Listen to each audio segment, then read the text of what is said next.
ఇద్దరు వ్యక్తుల్ని ప్రభు మనకి పరిచయం చేస్తున్నాడు.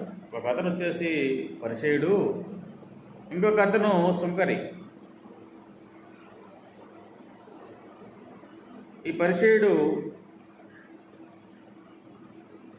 వారమునకు 2 మార్లు ఉపవాసం ఉండేవాడు.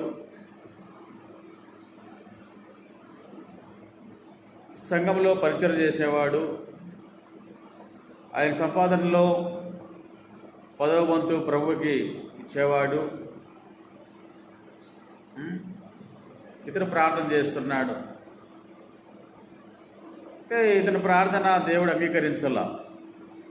కారణం ఏమిటంటే ఇతను ఇతరులను ఏలం చేస్తూ ప్రార్థిస్తున్నాడు.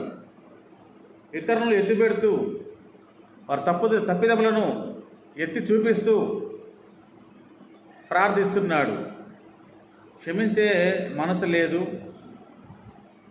క్షమించే గుణం లేదు.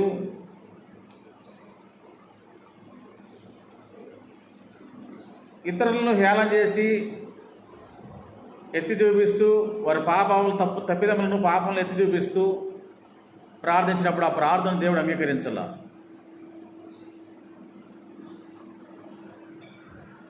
మరి సుంకరి ఉన్నాడు. ఎవరి సుంకరి అంటే పాపాత్ముడు. వచ్చాడు దేవుడి దగ్గరికి. దేవుని దగ్గర ఎదురుగా నిలబడడానికి ధైర్యం చాలక రొమ్ము కొట్టుకొనొచ్చు. తన తప్పిదములన్నిటి కూడా, అతను చేసిన ప్రతి పాపమును కూడా ఒప్పుకొని విడిచిపెడుతున్నాడు. బైబిల్ ఏం చెప్తుందంటే, అతిక్రమం దాచిపెట్టేవాడు వద్దలుడు, వాటిని ఒప్పుకొని విడిచిపెట్టేవాడు కనికరం పొందుతాడంట. ఈయన అన్నీ ఒప్పుకున్నాడు, పశ్చాత్తాపడ్డాడు, విడిచిపెట్టేశాడు. ఇతను విడిచిపెట్టలా. ఇతరులను గురించి చెడుగా మాట్లాడుకోవడము. చూడండి, ఇతరులను ఏలెత్తి పెట్టి చూపిస్తా ఈ రీతిగా ప్రార్థన చేస్తున్నాడు. ఈ ప్రార్థన దేవుడు అంగీకరించలేదే. ప్రభుని అంగీకరించాడు, బాప్తిసం పొందుకున్నాడు, 10వ వంతు ఇస్తున్నాడు, వారానికి 2 మార్లు ఉపవాసం ఉంటున్నాడు, అన్నీ బాగుంటాయి. కానీ అయితే ఐదుతనం తక్కువ ఉంది. ఇతరుల గురించి చెడుగా మాట్లాడుకోవడము, ఏలం చేయడము, ఏలు పెట్టి చూపించడము, ఈ రీతిగా ఎప్పుడు ఒకరి గురించి మాట్లాడతా ఈ రీతిగా ఉంటే మనం కూడా ప్రభువుని అంగీకరించి ఉంటాము. మనం కూడా బాప్తిసం పొందుకోవడం, ఉపవాసం ఉంటున్నాము, మన సంపాదనలో 10వ వంతు ప్రభువుకి చెల్లిస్తూ ఉన్నాము. అయితే ఇతరుల గురించి చెడుగా ఏళ్ళగా మాట్లాడుకొని ఇతరులను వేలు పెట్టి చూపించి వారి తప్పిదములను ఇతరులకు చెప్పి హేళన చేసి ప్రార్థిస్తే ఆ ప్రార్థన దేవుడు అంగీకరించడు. ఆ ప్రార్థన దేవుడు ఎంత మాత్రం కూడా ఆలకించడు. బైబిల్ వాక్యము సెలవిస్తూ ఉంది నా ప్రియమైన సహోదరుడా. సామెతల గ్రంథంలో నుంచి 15వ అధ్యాయము 29వ వచనంలో చూడండి, ఒక మాట ఉంది.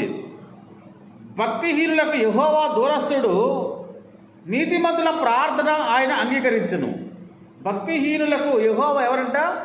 దూరంగా ఉంటాడు. నీతిమంతుల ప్రార్థన ఆయన అంగీకరిస్తాడు. చూడండి, భక్తిహీనులు అంటే భక్తిలో ఉండి నీవు ఇతరుల గురించి చెడుగా మాట్లాడుతూ ఇతరుల గురించి హేళన చేస్తూ ఇతరులని వారి తప్పిదములు ఎత్తిపెట్టి ఏలిపెట్టి చూపిస్తూ నువ్వు ప్రార్థిస్తే ఆ ప్రార్థన ఎంత మాత్రం దేవుడు అంగీకరించాడు. అందుకే జాగ్రత్త కలిగి ఆ గుంపులో నీవు ఉండగాకు. ఆ గుంపులో నువ్వు ఉండి ప్రార్థిస్తే ఆ ప్రార్థన దేవుడు ఎంత మాత్రమో వినడు, అంగీకరించడు. నా ప్రియమైన సహోదరుడా, ఇంకొక మాట కూడా మనము చదువుకుందాం. సామెతల గ్రంథంలో నుంచి 21వ అధ్యాయము సామెతల గ్రంథము 3వ వచనంలో కూడా స్పష్టంగా చెప్తున్నాడు. నీతి న్యాయములను అనుసరించి నడుచుకునుట బలుల అర్పించుట కంటే యెహోవాకు ఇష్టమంట. చూడండి, ఏమిష్టము దేవునికి? నీతి న్యాయములు అనుసరించి నడుచుకోవటమే దేవునికి ఇష్టము. అవి అనుసరించక ఇతరులు తప్పిదములు పెట్టి ఎత్తిపెడుతూ హేళన చేస్తూ ప్రార్థిస్తే ఆ ప్రార్థన దేవుడు ఇష్టపడతాడా? అది ఎంత మాత్రము ఇష్టపడనే పడాడు దేవుడు.